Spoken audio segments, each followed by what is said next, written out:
Hello everyone and welcome to my review of update 18.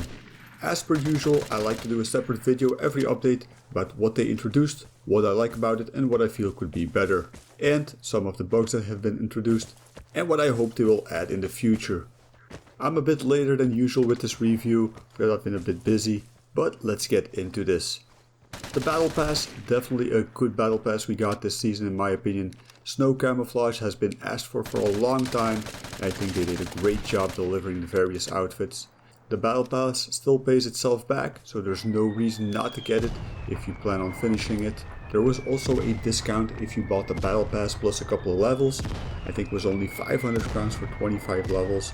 So if you are short on time or you struggle to complete the Battle Pass sometimes, this may be a good option to consider.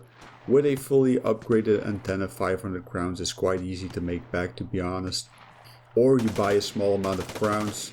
It is a free game after all, and like I said, the pass always pays itself back. Down point for this pass is that they did not include an M14 in there to try it out. You are forced to get the plan or loot some of the parts if you want to try it out first. There is a Gewehr at the start, but I think they made a mistake and that should have been the M18 instead, because that's where we usually get a new weapon. Last thing I want to say about the Battle Pass is that people have been mentioning that the experience per level has been increasing every season. Now, I did not keep any records of every level over the past couple of seasons, and I did not pay that much attention to it because I usually complete them quite easily. But I did go back to some of my videos, check my alt account last season and the level he was at, and I compared that to the level I got this season, and yes, I do notice that they add experience to the Battle Pass to make it longer. That's not a good choice in my opinion, because the core gamers have a huge amount of crates stacked up to this point, and they finish the Battle Pass anyway. And as long as you keep giving away free crates in elimination, there is no point to have this as a credit sync mechanic for crates. So you are really just hurting your casual player base and players who are short on time by doing this. So the increased experience, they should really stop that, because the Battle Pass is also not competitive, it's a personal goal for players, and even the casual players should be able to reach it. Next topic is the new shootout map Eikeveen. It looks really good, a bit campy at some spots, but overall an enjoyable map. I look forward to getting this one in encounters. I do notice that a lot of people tend to stick to the outside of the map, same as with Myron's shootout, and that the center of the map is therefore sometimes a bit of a lost zone. Maybe something that devs should consider for their next shootout map. It's of course not always easy to create a dynamic gameplay on a non-dynamic game mode. And with patch 18.1 they seem to have increased the amount of players per lobby, so maybe that's going to improve it as well. All by all, a good map, and I look forward to the rest of it. The new weapon, the M14, decent weapon. It's good that we got a lower tier weapon for a change. It handles alright, handles like a blue tier should in my opinion.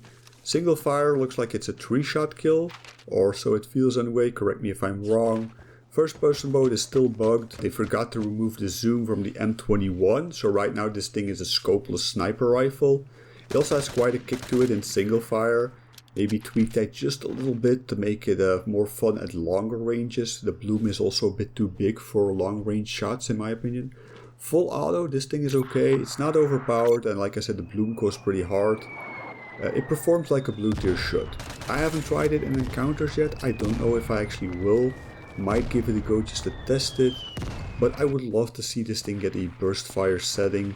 I don't think they will add it, but I think a burst fire setting would be a lot more enjoyable for this weapon. A good DMR is always a nice addition to the game. Smoke grenades, absolutely love these. I put these as a standard item in my loadout for a bit, and I took out my radiation grenade to force me to try them actually, and I love them. They're really good, the smoke grenades. They work as intended, they got a good radius that they cover. Again, this has been requested for so long, and I know the devs have been working on this for a very long time, which is why we didn't see any other consumables for a while. And they delivered what was promised, and for a game like Vigor they implemented this very well. A couple of things I would tweak is the detonation time. Right now it detonates after about 3 seconds, and the throwing distance is quite short. Other grenades can go a lot further, but I think this might be a technical limitation. because unlike other grenades, this one actually has a visual effect and you can't risk having it detonate mid-air because then the cloud would be up in the air. So I think that's why the range is so short and the detonation time is a bit longer. I would love to throw these further and be able to throw them on top of my enemies instead of in between us. And like I said, I wouldn't mind a quicker detonation time, like 2.2 seconds instead of nearly 3. One thing I do not like about these is the fact that they are gold tier. Gold tier means they are 4k a piece to craft with a fully upgraded shelter and we can only bring 2.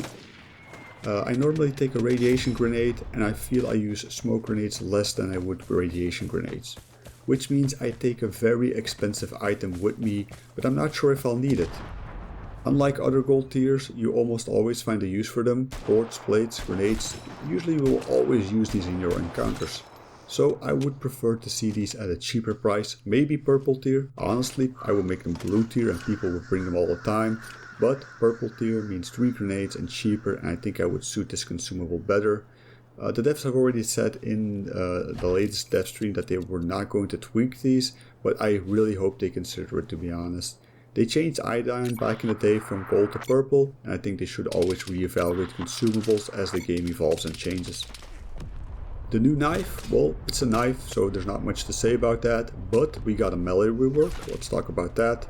It's a good rework, it's successful at what they wanted to implement, but was it worth it? Probably not. I have not seen anyone in encounters trying to come at me with a knife so far. It's fun to melee people in elimination now, but besides that I don't see much use for the rework. Like I already said before, I don't know why they put effort into this. I know it's something the community has requested, but the devs always said melee would not be viable against a gun, and that is still the case. If you run away, then the person with the knife cannot catch up to you, and they can't really hit you unless they use a stim boost. So that really makes it an expensive niche tactic to start using, in my opinion. Overall, it's a nice addition, it's a good implementation, but I wasn't waiting on this. And like I said, I honestly would prefer to see the whole weapon update before I saw the melee update. But overall, 8 out of 10, 9 out of 10 for the rework on this here. Destroying Barred House with force, good addition, we need more stuff like this. People have already been suggesting we should be able to blow out regular doors, and yes, that would be a good feature. And being able to destroy Barred House is a good setup for future content. It does take a lot of bullets to break through the barrier, depending on your weapon. So explosions are probably your best chance, although they can be hard to use on the windows. Also, if you throw a grenade at the barred door, the grenade can go under it and just miss your target completely. So if you throw it right next to the door, it can take out the entire part in one go. So maybe it can be tweaked a little bit, maybe a bit less damage required, because like I said, it took me quite some ammo from the L86 to shoot through a door. I also don't like the fact that we can't open the container anymore with explosives. It was a legit tactic in my opinion, and I would like to see that return in a way. Flashbang shouldn't work of course, but contact bomb should. They've already mentioned that this is a bug actually, and I hope that this returns then somewhere in the middle of the season or hopefully next season.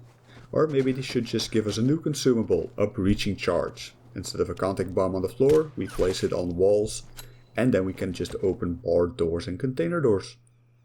Barred House also got its own sound notification now, and they fixed the switch notifications for time saves, so good changes here as well. Great rework. They said this was a user interface update only, that they removed the preview of the crates. I'm not sure what the reason for this is, but the content of the crates has definitely changed. I've opened a few crates myself, and people are reporting that they are getting more crowns, more cosmetics again, and also blueprints. Which is weird, because they said nothing was changed about the content. And blueprints should have been fixed like 2-3 seasons ago. Yet I remember, and I actually have a video of that, of opening 100 crates or more on my alt account and only getting a single plan from that. And now people are saying they are getting multiple plans from a lot smaller amounts of crates. And that's good. But it does mean that it's been bugged for the past few seasons. And that's what the community has been saying quite loudly for all this time. I was hoping they would clarify this a bit in their dev stream, but they didn't. No content changes, but people are reporting changes. More blueprints is always good. And there was also an issue when the update dropped that everybody lost their crates. I'm guessing there was data that they forgot to migrate or didn't complete as planned. So that does mean there is more than just a user interface going on here. I do think it's a shame that they did not include an option to open multiple crates at once, seeing as they did a user interface update. And Vigor really falls behind sometimes on these quality of life features, in a lot of categories to be honest. And they did a rework. They should have included this since opening crates can be very tedious, not to mention it can cause crashes when it's combined with matchmaking. Aim assist was reworked this season. This really threw my aim off the first week or so, and I did spend a few hours tweaking my settings here, and I actually totally changed my settings because of this, but I do welcome this change. I feel jump shotting is a lot less effective now, or maybe that's just in my mind. I assume this might be a thing they are changing so that the game is ready for the big weapon overhaul later this year, but I was able to adjust and I hope everybody else did. I will probably be doing a separate video on settings pretty soon, since I put out a poll on my channel and most people would like to see it. So give me some time and I will put out a nice little video for you all. Let me know if you had any trouble adjusting to this. I feel this might actually be one of the biggest changes of the update, but people are not really crediting it enough as a big thing. Or maybe it was just a big thing for me and my potato aim. They did break the first person aiming, which sucks for the bolt action sniper rifles. Your crosshair will not always be on the same spot after your bolt action reload animation, which totally throws off follow-up shots for me. I hope they fix this quickly. Unfortunately this was not fixed with patch 1.8 I think, which is a shame because I think this should be a priority.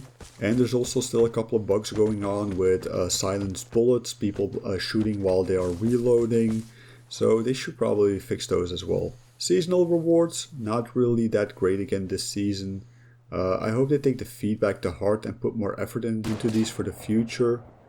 Also, still no option to disable the challenge tracking in-game. I really hate these pop-ups for every stupid challenge and encounters. They take up so much space and they are so distracting. I really wish we could turn it off, and I've been asking for this since the start of seasonal challenges, which is over a year now. And again, it's one of those quality of life features we should really have in the game. And I know it's a small dev team, but after more than a year we still can't tweak anything here. It's a small rant, but I know some people will agree. Especially about the seasonal rewards not being that interesting again, because you know you're gonna be paying crowns if you want these. You're gonna be spending 300-400 crowns on rerolling challenges if you want those rewards, and I think the devs should at least cover that in decent cosmetics or reward types. We can see the stats again of the people who killed us, although they are a bit less detailed, just the kills, the headshots and the airdrops retrieved. I would like to see this expanded again to survival rate, KPI and games played. I still feel it's pretty basic the way it is now compared to what we had before, but I'm glad that they were able to implement this back as the community did want to see this back. Locked exits on Anakin and Battery. I know they are bugs, but I do hope they fix them quickly. Anakin has been a bit less enjoyable, to be honest. I think people dashboard more often here because of this now. And Battery Snow Deck now attracts exit campers, just like on the dry version. I always avoided the dry version just because of that, and now I feel the snow version also lost a bit of its charm because of the same problems here, and that's a shame. Again, also not patched in 18.1. But on the last dev stream they did confirm that they are looking to go back to the original state so that all the exits will be unlocked again. The idea was that not all exits should be locked, but they offered no explanation about what the full intention was about this feature. So I still think this might be a dynamic exit feature coming in the future, where we will not know in advance what exit is going to be locked and what isn't. We also got a lot more weather effects. There's been a huge snow storm being implemented on different maps, and again, this wasn't mentioned in patch notes or even in the headlines for the update. While I do think it's a bigger feature, it's been showed off a little bit in the trailers that there was more snowstorm, and we actually got this. We actually got more snowy snowstorms on the map. I think this is why the render distance has been shortened a couple of times over the past few seasons, because they are trying to implement more dynamic weather, and that reduces the visibility, and then you don't really need that further rendering distance anymore. But again, it's something that was implemented, was overlooked in the patch notes again, and they do this often. Like a few seasons ago they implemented new emotes, nothing was mentioned about it. Well, this was a really big thing for the community. And this kind of stuff makes us not trust the patch notes, because they always say, oh no, we didn't touch anything, or it's not in patch notes, but we do see stuff changing. And I think they need to be a bit more better in their communication there between the dev team and whoever sets up the patch notes. I think that's going to be community manager and what they communicate to the community, about community in there. But I think they really need to work a bit on that as well, so that players know, like, that's the point of a patch note, that we know everything, even if it's cryptic or technical, but we can read and see what they implemented. And in 18.1 they also added a sound notification for your plate breaking, which is great. I like it, it's a good implementation, but I don't think it was mentioned anywhere in the patch notes again.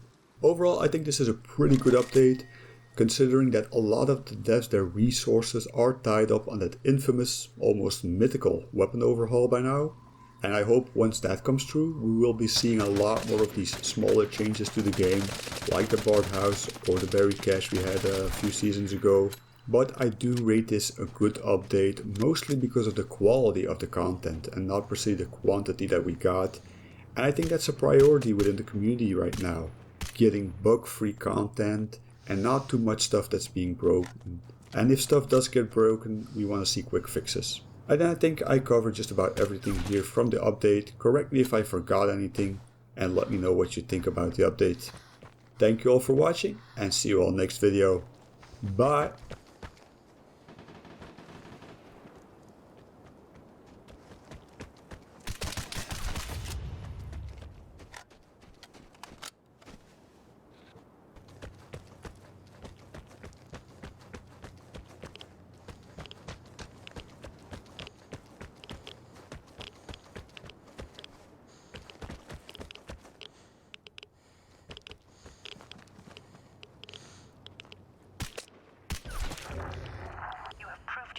As a killer, but will you stay alive when others know where you are?